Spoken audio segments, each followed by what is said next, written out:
Bella Irdina. Ashraf, awak buat apa kat sini? Sini.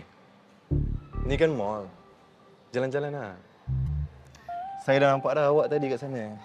Tu yang saya datang tegur tu. So, how are you? I'm good, Alhamdulillah. Awak seorang ke? Yes, as you can see, saya seorang je. Sama macam awak juga, seorang. So, memandangkan kita seorang dan awak pun seorang, apa kata kita minum kopi kat dalam? Sembang-sembang jap. Alang dalam tak jumpa kan? Kenapa tu?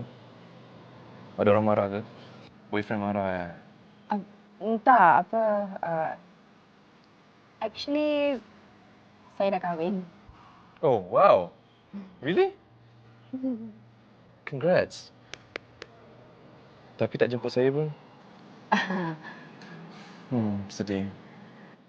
Tapi tak apa, disebabkan awak tak jemput saya, awak kena bayar denda minum segelas kopi dengan saya.